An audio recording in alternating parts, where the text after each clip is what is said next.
What if the universe is in a constant state of sending you feedback?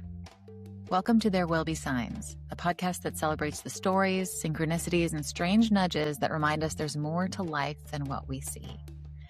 Here we'll talk to deeply intuitive guests and offer practical ways to connect to the magic, whimsy, and unseen helpers that exist around you every single day, because you are supported, dear listener. It may not always feel that way, but there will be signs.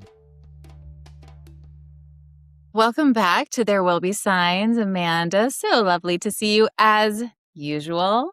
As always, love to see you every time. This is the best. This is the best. So we're pretty deep into our first season now, and I'm just feeling like super stoked about what we're releasing. And I actually had a dream the other night, and I know you love to talk about dreams. I love to talk about dreams. This whole podcast is about talking about dreams.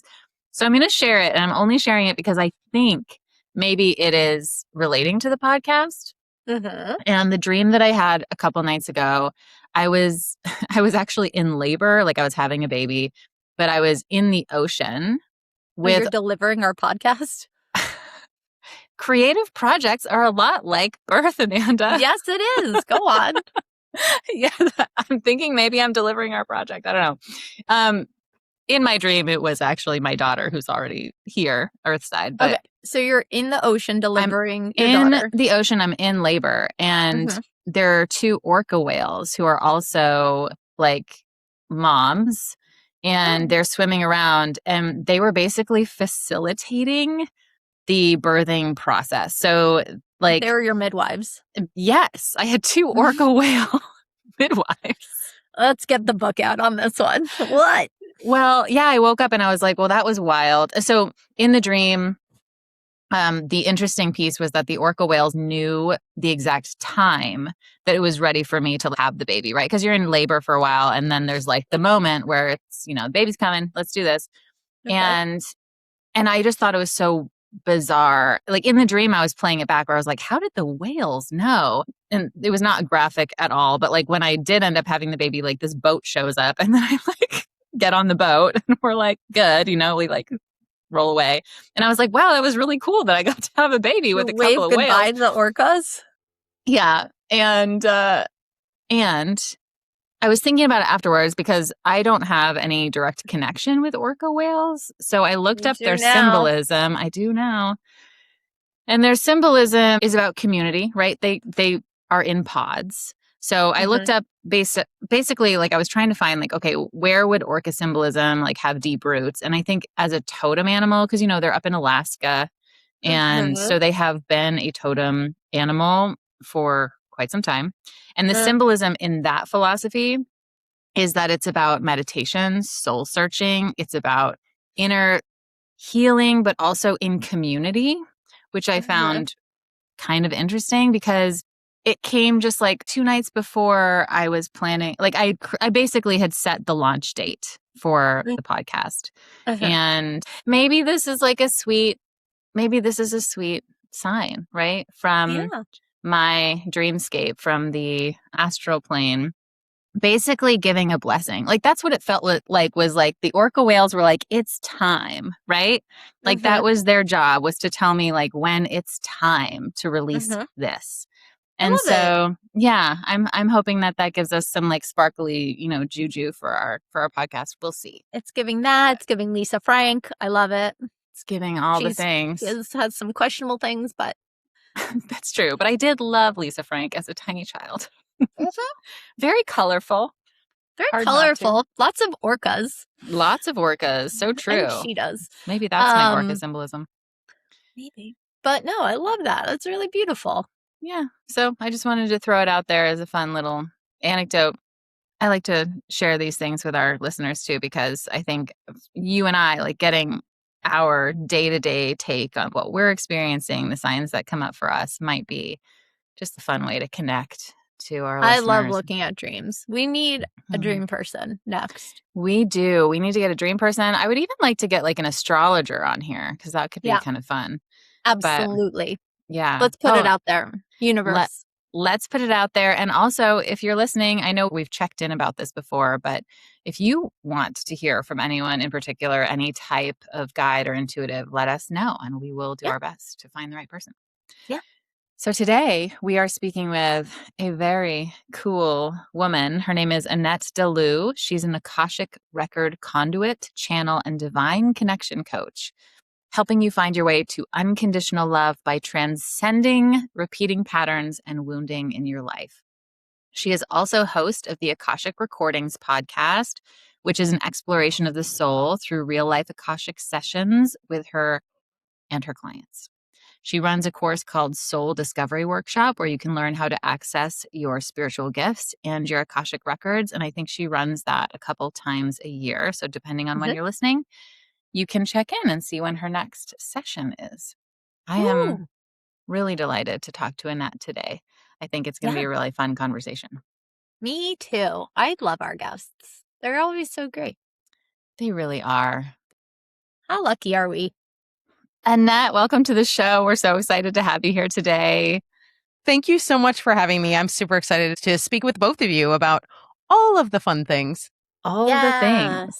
Yeah, we're going to dive into all of it. You are primarily in the Akashic Records, correct? Correct. Like that is my primary spiritual gift, if you will, is to be a channel and to access the Akashic Records. Yeah. So cool. I have two questions for you because our listeners know a little bit about the Akashic Records. We've had some of these conversations, but I'm curious on your take of what the Akashic Records really are for you and how you found out about them, how you fell into it. So for me, the definition that I've always been given by not only my Akashic guide, but also the different guides I work with in the Akashic Records is that it's essentially the recording of energy of everything that has ever taken place in the universe, essentially. So the Earth has its own sort of set of Akashic Records. There are other dimensions, parallel dimensions, other universes that have other Akashic Records as well. They're slightly different energetically, but it's all kind of the same concept, which is sort of a recording of everything that has happened. Now, other dimensions and universes don't need as heavy of a record because, let's say, maybe they don't have the veil of forgetfulness, so they remember things that have happened and things like that. So maybe they might not need a whole set of energetic imprints like we do. But so it does vary from place to place, but yeah, that's essentially what it is. Okay, oh my God. Imagine if you can remember every single thing ever. Like, that's too much. I have met a couple of people who can, and it's a lot, and they're not doing okay. Like, it must be a burden. It is, yeah. So it's actually really beneficial for us to not remember everything, and it allows us to be able to move forward. That's why I think ignorance is bliss sometimes. It can be, yeah. It can be.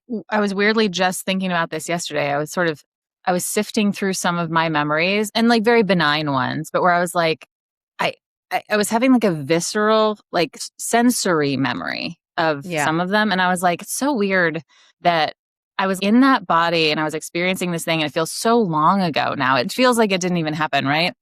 Yeah. So I can only imagine. And then I was starting to wonder, like, why is it that I can recall certain moments so viscerally that are so simple and don't seem to be a trigger of any kind? Right. But yeah, I can imagine how holding all of the memories at once would be a very disorienting experience. Yeah. And also I feel like it's unnecessary as well. Like there are certain things that we've already worked through in past lives that we don't need to revisit again. So if you're getting a session with me, like the guides are not going to give us just random past lives just for the sake of giving you the information. It's just about tapping into the information that's going to help you move forward in this life. So if you've already been there, done that, dealt with that energy before, it's in the past. You don't have to revisit it. That makes a lot of sense. I'm curious, actually, so your take on just psychic energy in general, right? And I imagine you probably share the belief that we all have psychic gifts in some capacity. Do you think that when people are tapped into their psychic gifts, they are just accessing the records and they don't know it? Or is it a separate thing? It's a different field. So it's sometimes people are accessing the records without realizing that they are. A lot of people do it in dream state. And I know that I have in dream state, like prior to me coming to the records at all or even knowing what they were, I'm pretty sure I was accessing them in dream state without even realizing it. And so I feel like the field of future telling is a slightly different field. I can access it in the Akashic Records. You can access all timelines in the Akashic Records, past, future, potential, any sort of timelines that are going on. But I feel like tapping into what already is a potential for a trajectory is easier to connect into without tapping into the higher realm. So the Akashic Records are a much higher realm where you have to be prepared to access them. So how I first came across the Akashic Records, I was, right smack dab in the middle of my spiritual awakening, didn't really know quite what was going on. And I got the message from my guides and from a lot of signs that I would be reading the Akashic Records. And one of the signs was I just kept on getting YouTube video after YouTube video about the Akashic Records. And I hadn't even done a search about them. They just kept on showing up. My guides like to talk to me through YouTube. It's funny. So they're very technologically advanced. Oh, they are. Oh, if I'm trying to buy something online that I am like an impulse buy and they're like, no, you're not meant to buy that, they will literally not make my shopping cart work. Like, yeah, or like a credit card is constantly denied. Totally 100%. Yeah. That happens all the time. That's what that is. Oh, yeah. Now I know. Yeah. No, after several dozens of times of that happening, now I'm just like, okay, if it doesn't go through twice, I'm like, all right, I'm stepping away, putting the credit card away. But so yeah, I was guided to the records initially, and I didn't really know what they were. I finally got a book by Ernesto Ortiz called The Akashic Records and read the book and was like, wow, that sounds super scary. I don't want to do that at all. Closed the book, put it back on the shelf and said, I'm done. And my guides are like, yeah, that's okay. Sure. You can be done for now, but you're going to be doing this. And I'm like, no, I don't think I want to. Because the way that it was described in his book was that you had to go through all these levels of lower energies in order to get to the higher energies. And I guess I didn't understand it at the time. I understand it now. And what it means is you have to go through your darkness and you have to clear your darkness in order to reach the higher realms. No, so, put that book back. Yeah, put that book back. But I didn't really have a choice because basically I was already on that trajectory. And so the next 5 years was all initiation, shadow work, purging, ego death, purging, more purging, and then coming out of it slowly. And then once I finally came out of it and I had purged a lot of my fears, I had purged a lot of the shadow that I needed to. Once I took the training to read the records, boom, I was in the records, fully reading them 100%. But it took 5 years of preparation before that happened. Wow. So I'm not saying that it's going to take 5 years for everyone. Certainly not. Yeah. Some people can access them pretty quickly, but I had clearly a lot of baggage. So I had to clear. That takes a lot of inner strength, I would say. Like, not everyone would want to be going through that hardship to get to that clarity. Yeah, let's talk about spiritual awakenings, actually, because I've often understood them to be this, right? Which is that when a person has a spiritual awakening, I think a lot of people think, oh, wow, beautiful. Like you come out, you blossom, you're the lotus flower, you come out of the mud, but like the mud is a sticky place. So can you tell us a little bit about your definition of a spiritual awakening? And, you welcome share as much or as little as you want about your personal experience, but what is your take on that? So my take on a spiritual awakening is first that it never ends. I don't think that is something that is one and done. It's a continuation. So we're constantly moving from one energy to the next, to the next, to the next, to the next. Okay. And so we are held back by several factors. We're held back by ourselves. We're held back by collective energies, where the earth is herself and how much we can advance based on the collective energies on earth. So you could reach a particular ceiling. Let's say you've done all the work that you can, but the collective energy or where you're living, let's say, is a little bit lower of an energy. So maybe you have to move to be able to get to a higher level, that kind of thing. So it's an adjustment in your energy that is a constant. Now, the awakening portion is specific because it's like a realization of what is actually happening. this is happening for everyone, whether they like it or not. It's happening for everyone, but most people are just not really aware that it's happening. They know that they're going through maybe hardships or they're going through all of these things, but they don't understand why. So most people are actually clearing things from their Akashic records without even realizing they're doing it. They're just living their lives. They're just doing their things. A lot of people are following their intuition without even realizing they're doing it. They're just living their lives. So it is part of the spiritual awakening to then become conscious of the fact that you're doing this. Once you become conscious of it, then you can really start making inroads in how to move forward more quickly. So as opposed to, let's say, this taking maybe 7 more lifetimes, you can knock this out in the next 4 or 5 years and start working on other things that maybe you would want to work on in this lifetime. So that's sort of my take on how the spiritual awakening works. Now, obviously, for every person, it's going to be different. Every soul is going to be different. It depends on if the soul has been incarnating on this planet like often, or if they like staying on the other side, or they incarnate on other planets, or if they just come to visit Earth every once in a while. It depends on a lot of different things, but it is the same for almost every soul, where you are going to go through a process of awakening to your gifts, to who you truly are as a soul. And that's basically what the awakening is. It's an uncovering of, oh, hey, I'm this beautiful, divine, pure soul who's really powerful. I didn't know that. Now I know that. And now I have to actually uncover what that actually means. So it sounds like if you're just following your intuition naturally, right, through your life, and you're not necessarily awake to it, but you're following your gut, you're following the signs, the synchronicities, you will sort of naturally move through your life in the way that is aligned for your soul, the karmic debts that you're supposed to be getting rid of, et cetera. And that layer of awareness, that self-awareness of like, oh, I'm making choices that are it's almost like you have to confront the stuff you're getting rid of, and that's what's shaky. Is that right? Yeah. And also, I mean, I would use the term more bumbling through life. And I'm using that because when we don't know that that's what we're doing, we have a tendency to veer off course.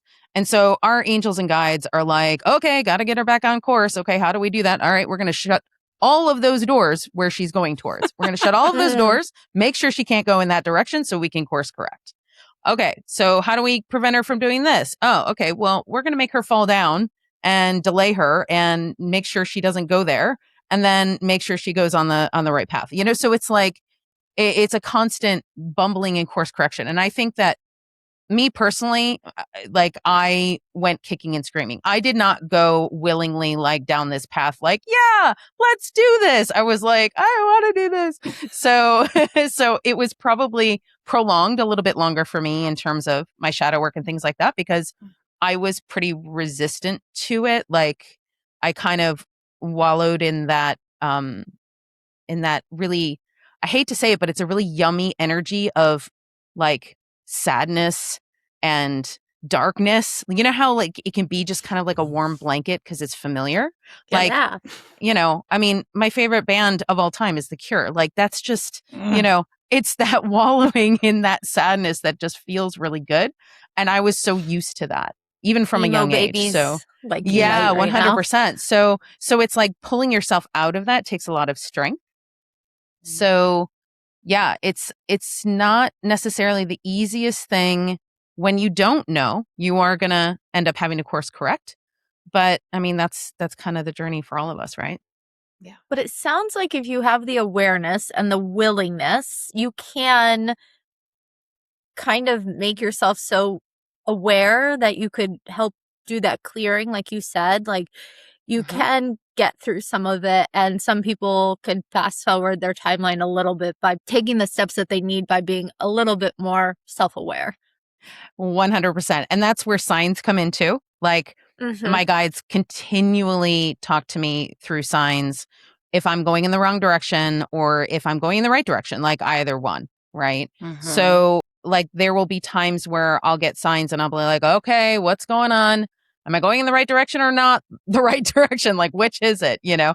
And so when I see the signs, I go within and I ask my guides, okay, what is the message? What message do you need to give me? Okay. Now I can directly channel the message now, so it's much easier now than it was before.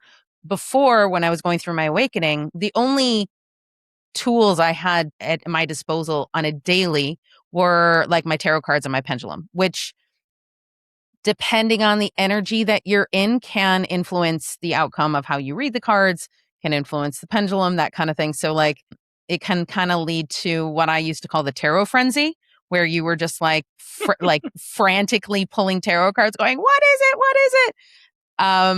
But the best piece of advice I can give anyone, if you're in that space, is that whenever the guides give me signs, there's always plenty of time. Like you don't need to know immediately. Like they know that it takes a while for us to figure this out. They're going to give you plenty of notice, and you'll receive the signs for a while before something is going to come to pass. Very reassuring. Yes. Yeah. I need a timeline. I need a little bit of comfort time zone. Timelines are the worst. They are like, I that's the one thing that always remains difficult, and it's because they don't have time on the other side. So yeah, it's really hard because I'm like, okay, so when is this going to happen? And they're like, whatever, it's going to happen when it happens. Like they very rarely give me like time frames, timelines, that kind of thing. But they just, they train me to trust the flow in the process. So it sounds like you get some buffer time, so that's good. You do. You certainly do. That's all I need. So when you're parsing out, like you mentioned, sometimes you'll get a sign and you're like, is this a move forward sign or a stop sign? Mm-hmm. Do you have specific signs that are always, this is a yes? Mm-hmm. And it sounds like you just go in and you channel essentially, like, is this a yes or no? But are there other tells, I guess, is what I'm trying to get at? Like, are other kind of like obvious signs where you're like, ooh, that's a definite no, do not pass? So what has transpired over the years, and this is super interesting for me, it's not particularly comfortable, and I'm really kind of trying to work with my guides on this, but in the recent 2 to 3 years, whenever I am going in the wrong direction, my heart starts racing. It goes from nothing to racing.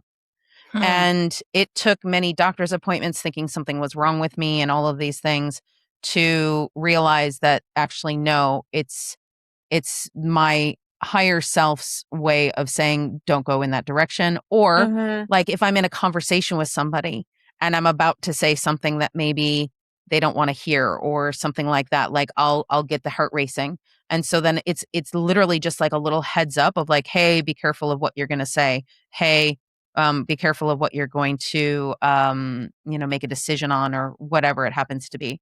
So it's enough to make me take a step back and say, okay, I need to check in. I don't know why they've given me that sort of signal, but I guess it's the most effective because it does get my attention, certainly. In the past, I have gotten signs that were completely ambiguous. So one example, I got the numbers 319, which is my birthday. And this was years ago. This was probably, going on 10 years ago now.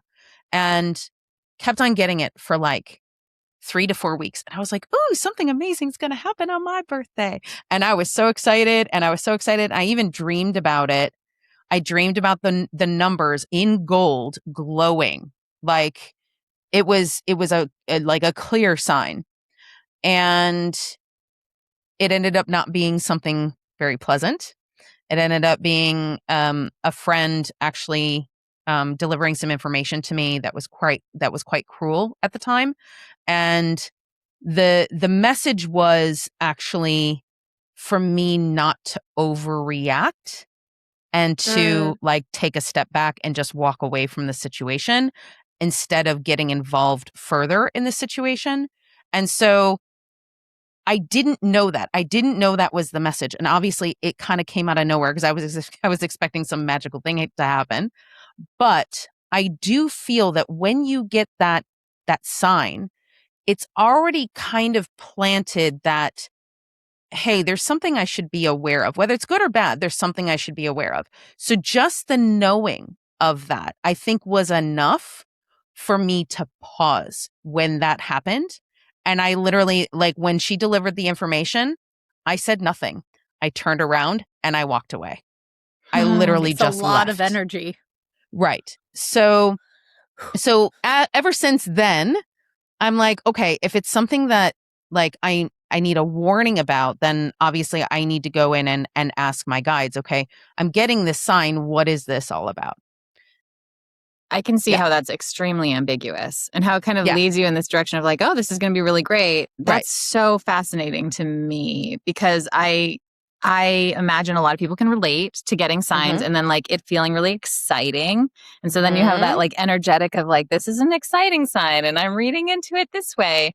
But what I was curious about as you were telling the story is sometimes I feel like our guides, because they have such great intentions, it's almost like it being your birthday and it being in gold. It's like you are important. Put yourself first. Like we love you. Like we're sending you love.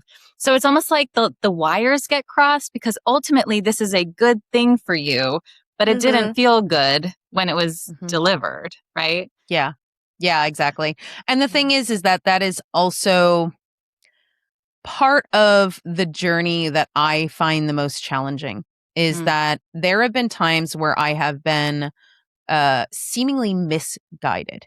So guided towards something that was, in my opinion, not a great experience, but I was guided there for a reason. And now in hindsight, looking back on the situations, I see why those things happened, why they needed to happen. But it's like, I even use the example of like, okay, thanks guides for dangling a carrot in front of my face and leading me there and then just disappearing and being like, okay, have fun. This is something you need to experience. So great. But it's like, yeah, I get it because it wouldn't be something that I would willingly necessarily walk into and say, okay, I'm going to walk through this fire. Sure.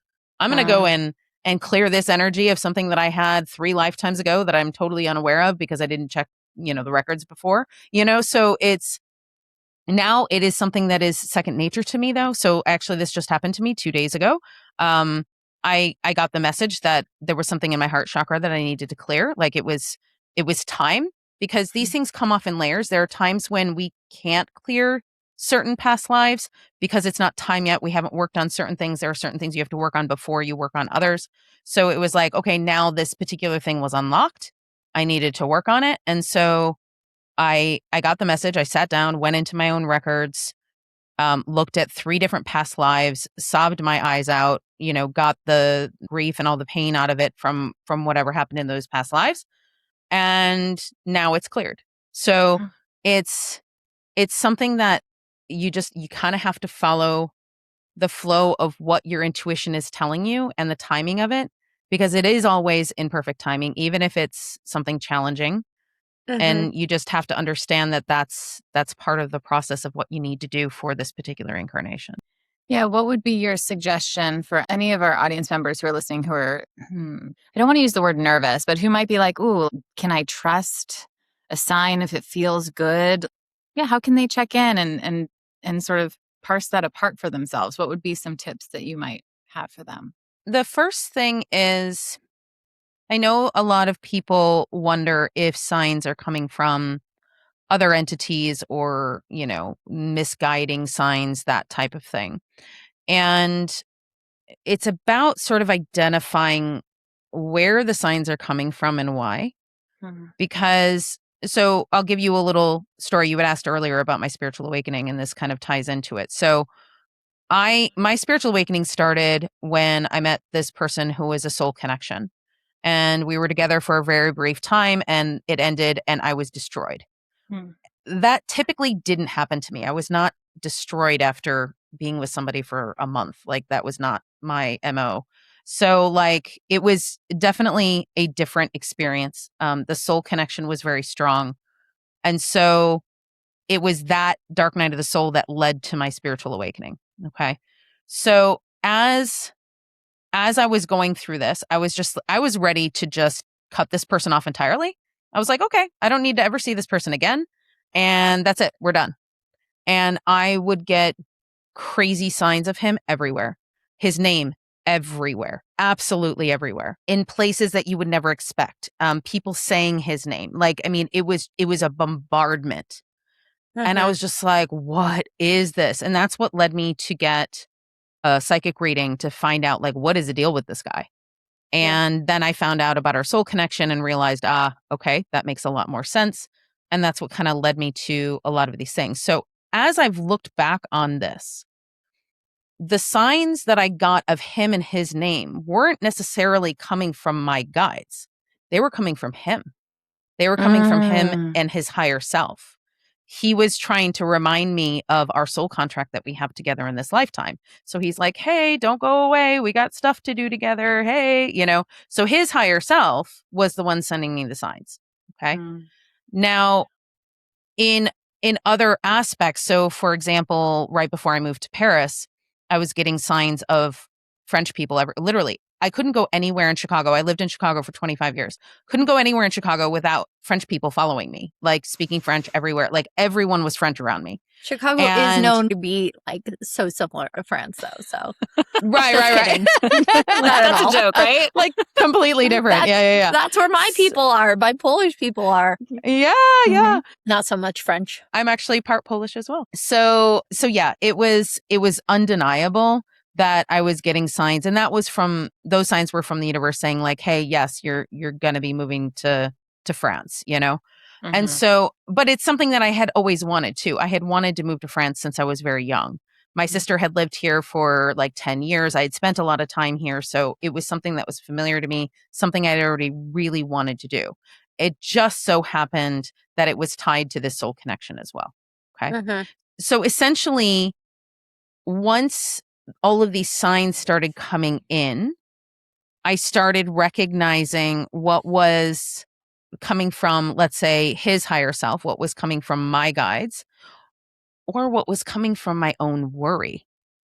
So I started seeing signs about things that I was worried about. So that can also be a projection of your own worries and fears that you're connecting to. So that's not something outside of yourself. That is your own energy field being in a state and projecting out those signs. Okay. The one thing I want to mention is that it depends on where you are in your clearing process. But if you've reached a particular place on your spiritual journey where you have transcended certain lower energies, those lower energies can't touch you anymore. Like it's not possible for them to even access your energy field. You're just like, they're here, you're here, and they can't touch, right? So you can reach a certain point where that does happen, but obviously we're not in a consistent energy all the time. We dip down, we come back up, we dip down, we come back up. So there are times where you will come in contact with lower energies.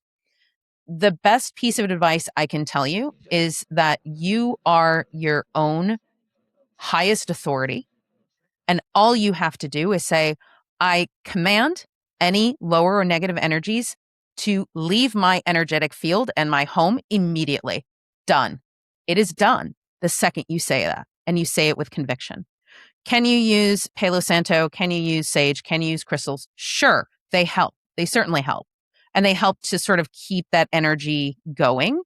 But the strongest energy is setting your own intentions. So if you're getting signs and you don't know where they're coming from, clear your energy, clear the space that you're in, put up your bubble of protection, see if the signs keep on coming. If they keep on coming, then you know they are coming from your guides. They're coming from a higher place. And that's the other thing. They'll just keep on coming. They won't leave you alone. They'll keep on giving you the signs until you figure it out. So question. Yeah. 2 questions, actually. For those who love to know an ending, could you tell us about like how that wrapped up with that other person? I want to know. Or is it just like, it's over, or did something happen to like kind of wrap that storyline up? It's still in process. Let's put it that way. Okay, good to know. Yeah, no need to tell us more. But its story arc is moving because it came back. Like I didn't. Yeah, but it's been over a decade. It's been a long time that this has been unfolding. So, and now that I know, because I've looked at our past lives and I understand what our purpose is with each other, I have a lot more patience with it. I also have a lot more grace and compassion for everything that he's going through and everything that I'm going through, and understanding that whatever's going to happen is going to happen. Like I'm not in a place where I am trying anymore to try to figure everything out. I'm just trying to let things unfold the way that they're meant to. So yeah. Oof, you gave so many people who are like, it's not over till it's over hope. I'm always like, at least my past years ago self used to always say, it's not over until somebody's dead. And then maybe not even then. Not even then. That's a whole other storyline.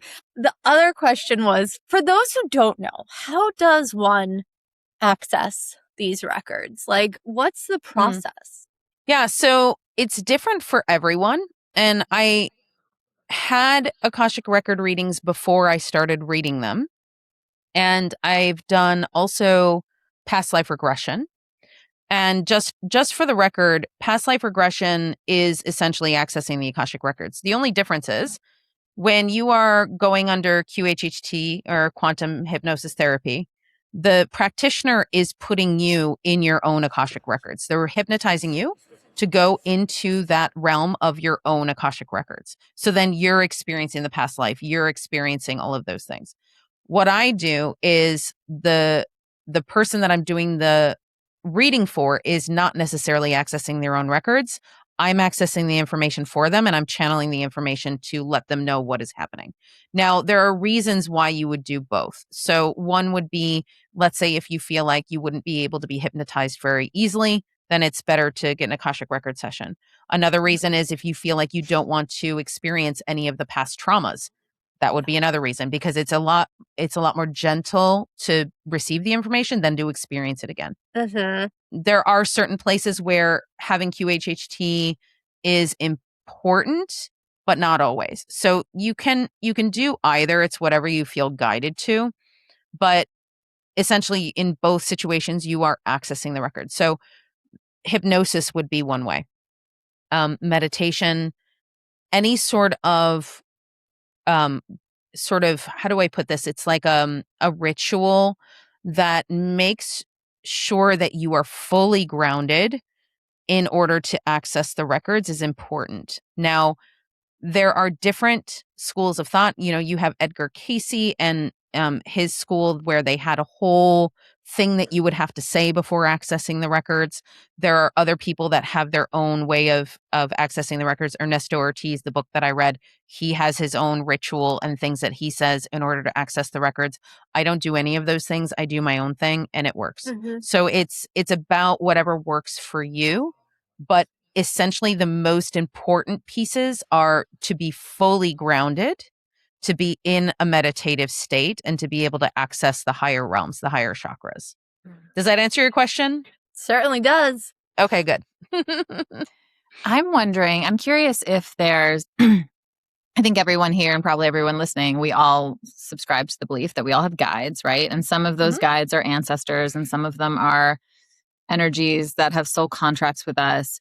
Is there a specific set of guides you think who just hang out in the records? Like they're the keepers of the records? And have you had any interactions with them? Absolutely. Yeah. So every single person has an Akashic guide, and the Akashic guide is actually just a part of your soul. It's another part of your soul that has never incarnated on Earth. So it's the purest version of your soul, and you're basically, hanging out there as that part of your soul, hanging out in the records. And so my Akashic guide is the one that helps me through the records. You have Archangel Metatron and Archangel Sandalphon, who are the guardians of the records as well. Archangel Metatron specifically because he's one of a few archangels who have actually incarnated on the planet. And I say one of a few because the lore says he's the only one, but he's not. I've actually seen in the records other archangels who have incarnated here. So it's the fact that he knows the two realms really well, that he's able to sort of swim between those two frequencies. I've heard Archangel Metatron talked about a lot, but I don't really know his lore. Is there a succinct way of kind of describing him? I've heard of him in the movie Dogma. Oh, yeah. I love that movie. It's a great movie too. It's a great movie. Okay, so Metatron, would you mind giving us some information? Because I actually don't really subscribe to a lot of the information that we get from, let's say, the Bible and things like that. So I have a tendency to like to get information from the horse's mouth, so to speak. Yeah. What kind of information do you want to know from Metatron? Just maybe a succinct kind of like what his lore is. Like, Okay. what is his kind of backstory? I can tell you a great many things about my background and my history. But what would be more interesting for you to hear is why I decided to incarnate on the planet to begin with. I was one of the first angelics to decide to come back to Earth because most of the time, as you follow your ascension process, you graduate from one status to the next. Let's say you are an angel and then you become an archangel. You have a tendency to not want to come back to Earth because that could potentially keep you in the loop of learning in that school, that reincarnation loop. Now, no one had done it prior to me, and so nobody knew if you would get caught in that reincarnation loop. And so the very first time that I decided to come back to Earth as human, I realized that, in fact, the energy that I have sort of makes me impervious to having these lower energies attached to me. So I was very easily able to come down to Earth, have these experiences, and go straight back up to my archangel status and my energy being pure and safe from any lower negative energies. I didn't have to go through the clearing process. I didn't have to go through that adjustment period. So it became much more desirable for archangels to come here when necessary. And so therefore, I have been able to come here to affect certain changes on this planet as it has been needed. Now, my origin story is something different from what most people know. I have been an energy, if you will, that has been considered Metatron longer than the Earth has been around. I have been around longer than many planets have been around. So the lore that you have here on the planet is just a small snippet of what my history has been. So those are the things that you need to know about where I have been and what I have helped with on this planet. I am curious where Metatron, it sounds so galactic, like the origin of the name, or why it doesn't sound as human as some of the other archangel names. You just answered your own question. It is because I am not from here. And that was something that I had mentioned. I predate Earth. So the name that has been given to me is an approximation of the energetic frequency of who I am. Most names for elder beings and for high level frequency souls are essentially a numeric frequency put into letters that matches the energetic frequency of the soul or of the being.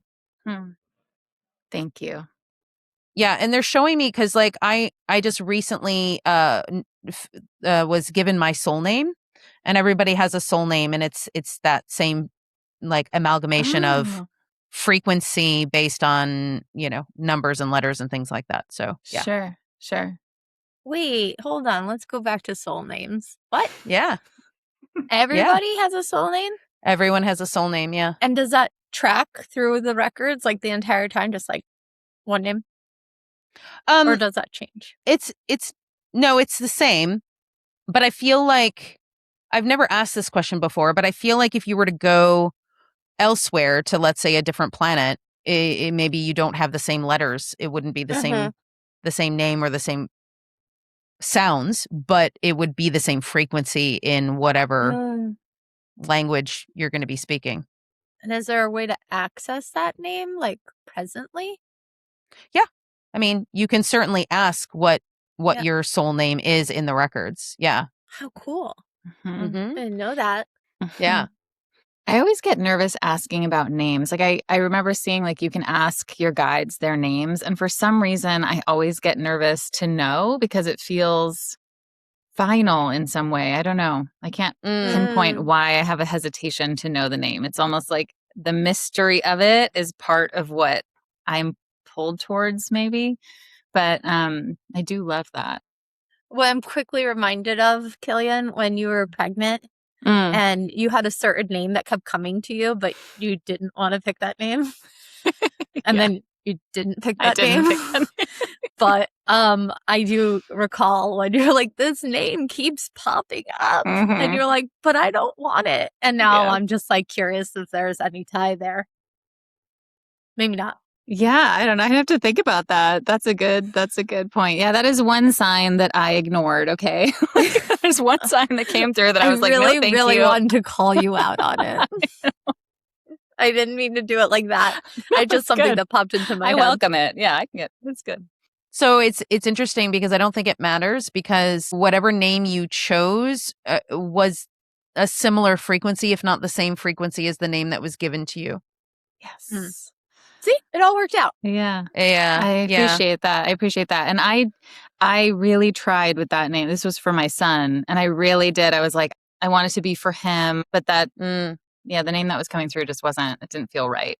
Maybe that was a guide kind of bumping you in the wrong direction. Sometimes, like Annette said. Yeah. Or maybe that's like one of his guides' names. Or, who knows? Maybe. There's something there that was meant for him, but it could also have been his soul name. Oh, interesting. Yeah, I could see that. That is kind of like I don't know if it's biblical, but it's a older name. Yeah. Yeah, it was an older name. My one story about like my son too is that I was trying to conceive for a while after having had a miscarriage. And I had this beautiful dream of my friend sitting under a stained glass window and there was light coming into her hands.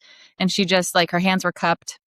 And she turns them to me and she said, God is bringing you a healthy baby boy, or he's gifting you is the word she used. He's gifting you and I'm not like a God person, but it was just that sense of like this pure source energy is bringing that to me. It was just such a sweet thing. And it carried me through when I did end up getting pregnant again. I was sure it was a boy and it was just beautiful. And now he's, a little over a year and a half and he is a true gift. He's such a like little gift personality. So it's a sweet sign. And also one thing to know is that whenever, most of the time, not always, but most of the time, and this is definitely the case for you, whenever you have a miscarriage, you're not losing that soul. It was literally your son's soul that was going to be in that body, but it didn't work for that particular reason. And there's so many different reasons. Sometimes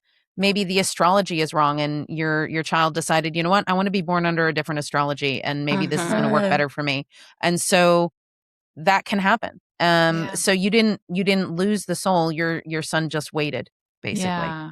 I love that you tapped into that because I actually did go see an Akashic Records reader after that miscarriage. And she also did Reiki. And so I wanted to kind of clear my body of the energy. And I had a feeling too. I was like, I know this child wants to come back. And she said, 3 months is what I'm getting. And it's telling me like, you're going to understand that. And 3 months to that day is when I found out I was pregnant again, which was wild. It was, and it's such a beautiful experience. I remember after that Akashic reading, I was journaling and I feel like I was channeling him and I was getting his energy saying like, I really didn't want to hurt you. I'm not trying to hurt you. It's just not the right time. And I'll be back.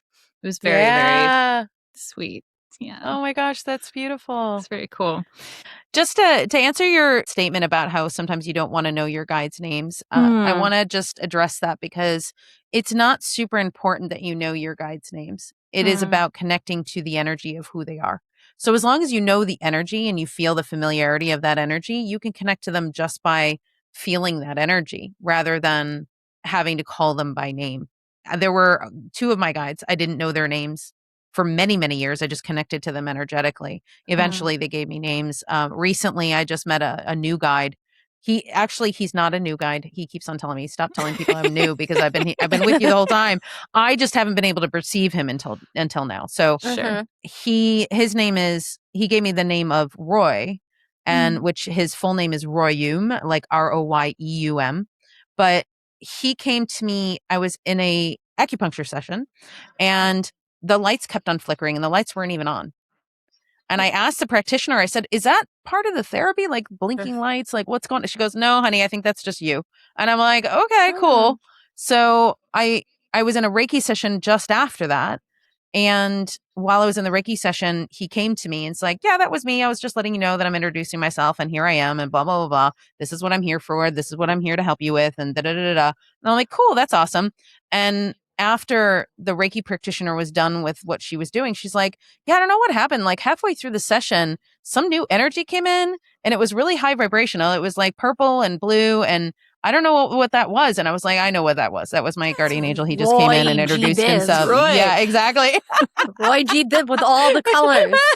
He just kind of came in and was like, hey, what's up? And it was so cool that she saw that while it was happening in my energy field. It was so cool. Truly. Another question, guides. Do you feel like some people have a ton of guides and a few people have less guides? Do you feel like there's like an average number of guides? What's the system there? So we typically have an average number between 2 and 3 permanent guardian angels that are with us from birth. They're birth to death. They're here with us the whole time.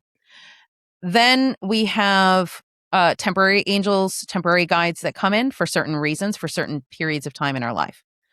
There are times, like if we're going through a lot of grief, we might have a lot of angels. So I know when I was going through my multiple dark nights of the soul, I got a reading one time and the woman had said to me, like, wow, you have an army of angels right now around you. And it was most likely because I needed it, like I needed the extra support. So it really depends on what's going on with you, what you're working on, how many ancestors are going to come and help you. And some of our ancestors hang out all the time. Some of our ancestors just pop in and out every so often, like they stick around.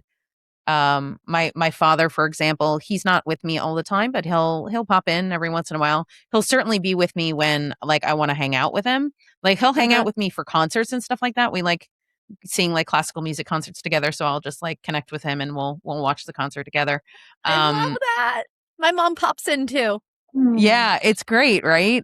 Oh my God. Yes. It helps. Yeah. I'm like, can you come visit? And she'll usually like pop into a dream or like suddenly I'm walking outside and this song that connects us will be playing that like should not be playing on the radio or is so random. And you're just like, who is playing that song? And it's just the best feeling. Like I always call one of my besties or I'll text Killian too. I'll be like, guess what? And it's just this feeling of like that blanket that you're just like, oh, okay.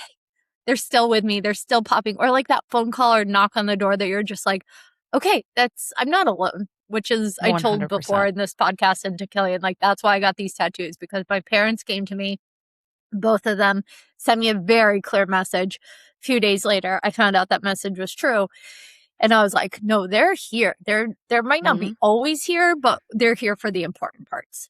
100%. Yeah. It's interesting because when my father died, I was here in Paris and he was in Michigan. And I had gotten the call. And of course, I was in grief and in a daze. I wasn't at home at the time. And so I was just literally wandering aimlessly on the streets of Paris, just not knowing what to do. And I just looked up at this building. And my dad loved Charlie Chaplin. So Charlie Chaplin is like the thing for him.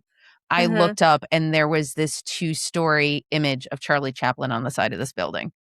And I had never seen it before. And I was just like, okay, Dad, you're Thanks good. for being here. Thanks for being here. Yeah. And this was mere hours after he died. So yeah. Incredible. Yeah. That's great. So I love beautiful. that. It always makes me very emotional, but that's what you get for putting 2 Pisces on a podcast. Oh my God, yes.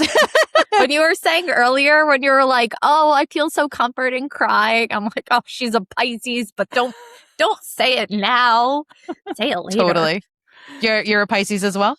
313. Oh, very nice. So yeah, we're very close. So when you said that 319, I was like, oh, girl. Yep. Yeah, Annette, what is your sun, moon, rising? The really funny thing about astrology is I love astrology, but it goes in one ear and out the other. Like it falls out of my brain. I can't hold on to it for whatever reason, but it makes sense for what I do.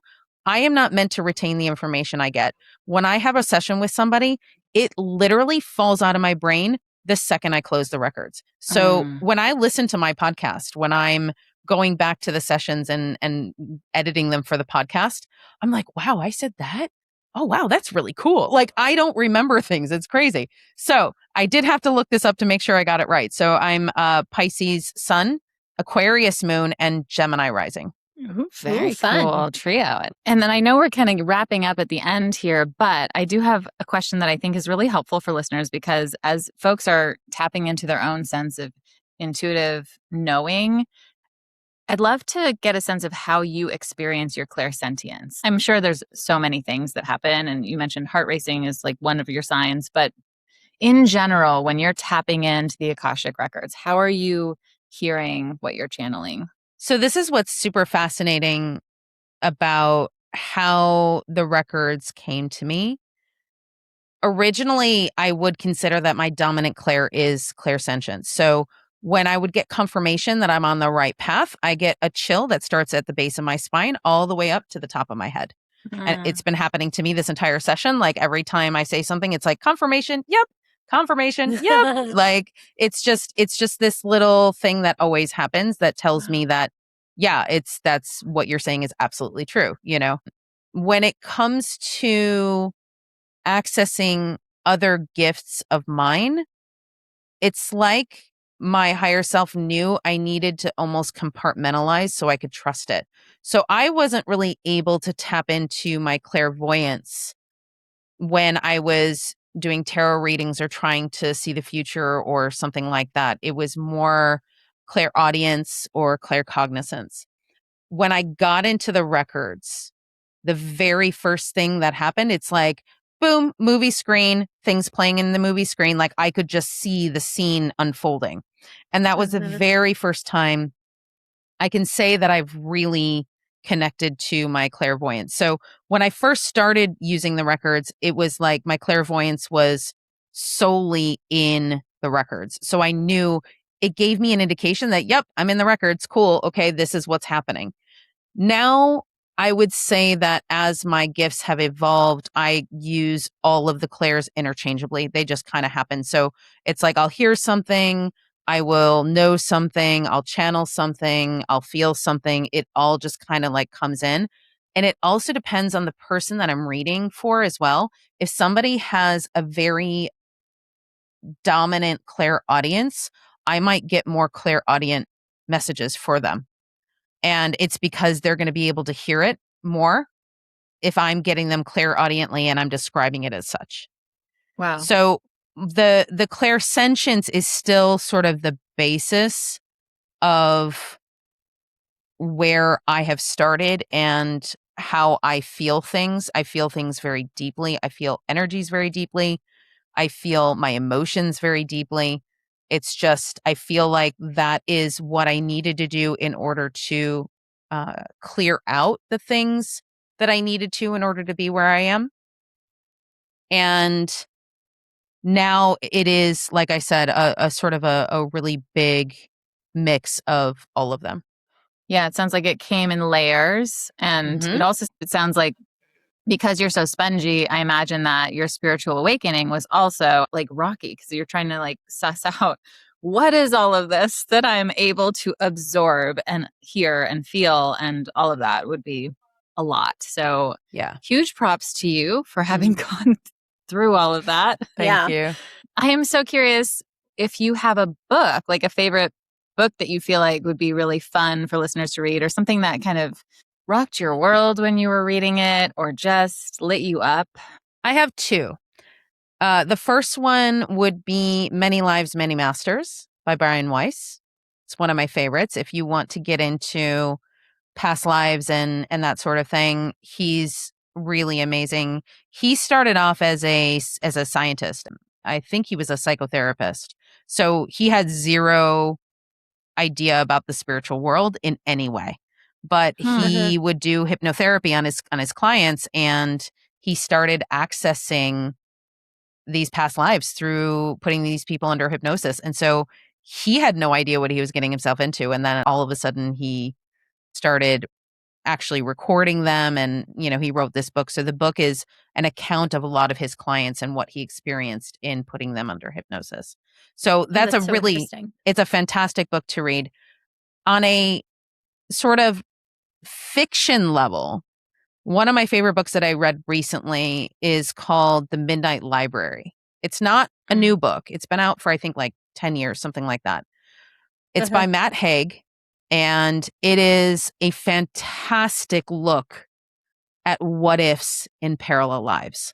So the idea is this woman hates her life, and she ends up in the hospital. And while she's in the hospital, she discovers what would happen if she took this direction, that direction, that direction. Like it kind of like looks at every single possible timeline she could have ever possibly taken and what would have happened with her life had she taken those timelines.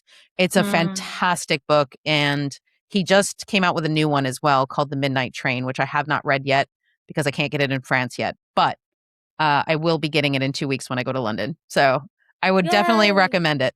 I really want to read that. That sounds really fun. I remember loving Sliding Doors. Remember that movie from I was eons just ago? thinking that. Another movie I would recommend also, if you want to understand how souls work in a way, is the movie Soul by Pixar. Oh yeah. It's a fantastic a little emotional. movie. I couldn't watch it. I couldn't do it. But I will. There's a particular part in the movie where one of the souls is in deep grief and pain. And you see the psychic debris building up around the soul. And there's this giant cloud of psychic debris that looks like a monster. And inside, you see the pure divine soul curled up like this. And that is probably one of the best depictions of a negative soul that I've ever seen.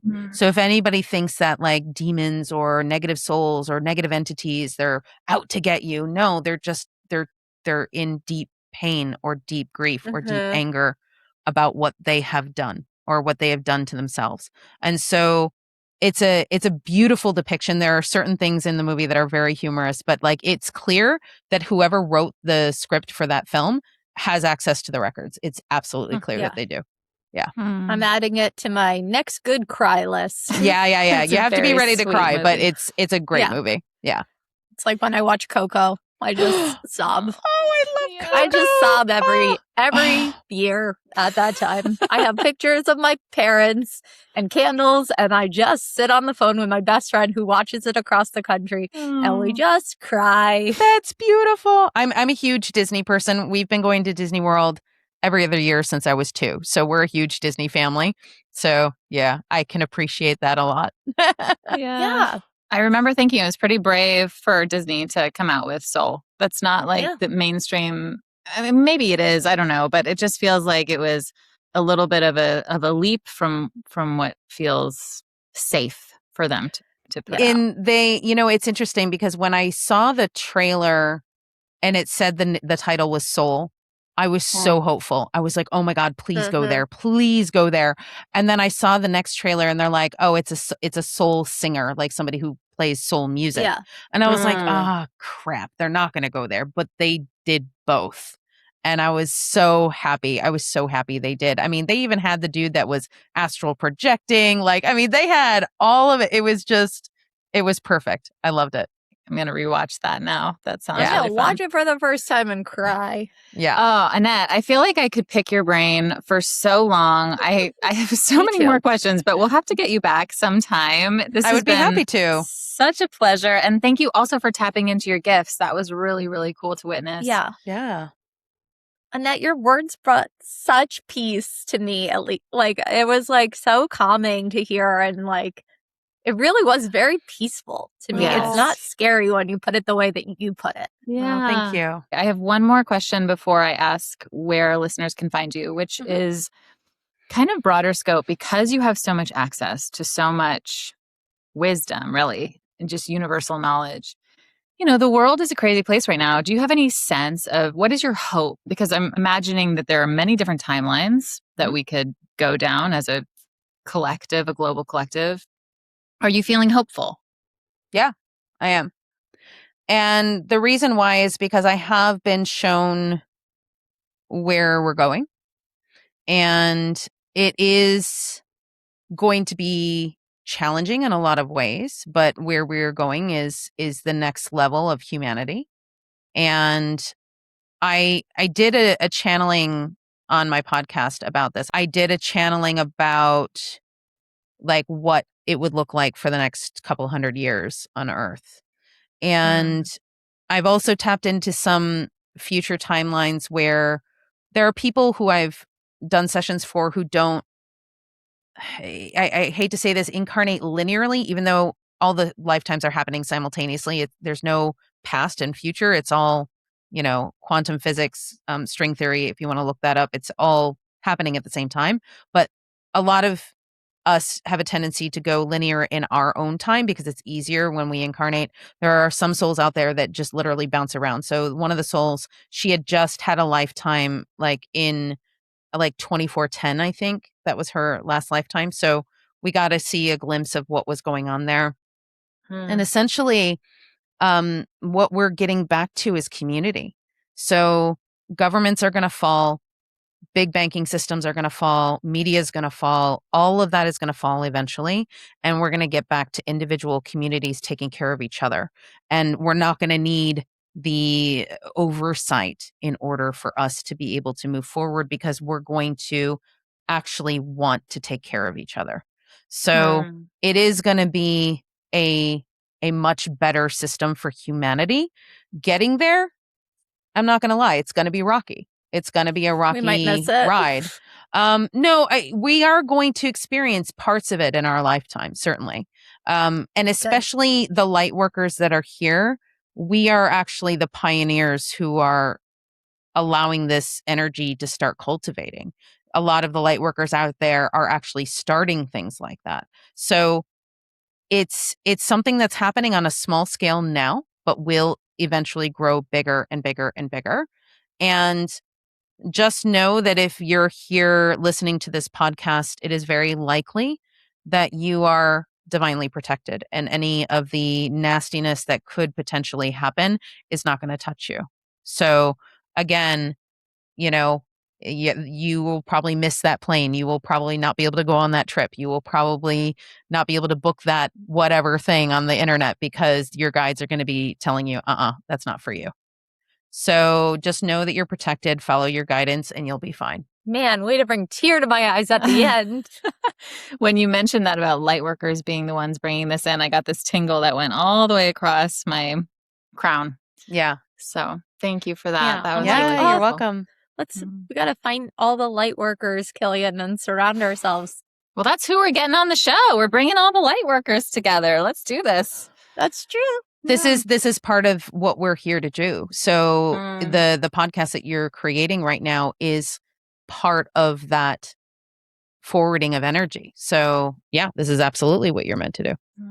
Thank no you. No pressure. It's all good.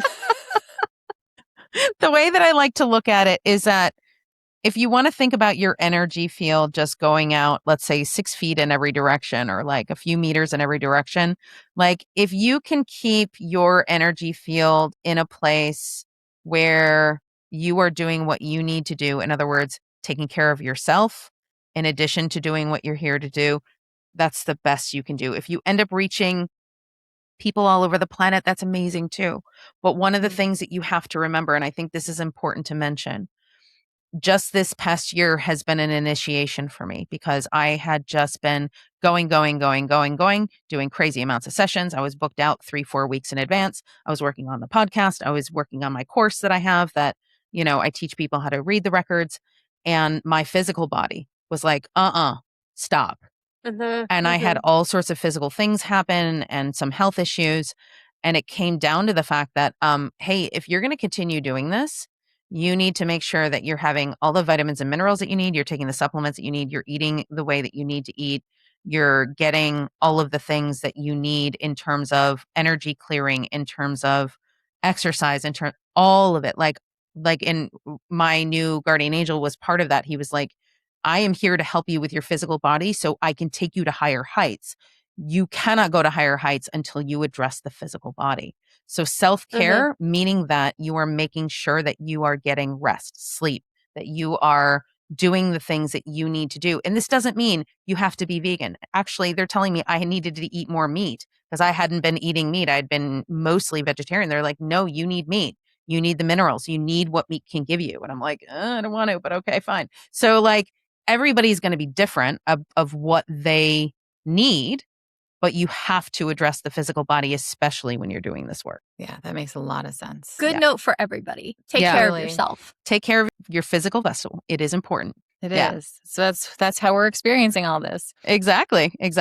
Annette, where can folks find you? We're going to include a lot of beautiful links in our show notes. So people can find me on all social media, Infinite Soul Love 1111. So that's TikTok, Instagram, and YouTube.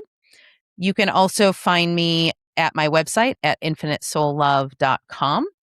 There you can find my podcast called The Akashic Recordings, which is on Spotify, iTunes, or Apple Podcast, I think is what it's called now.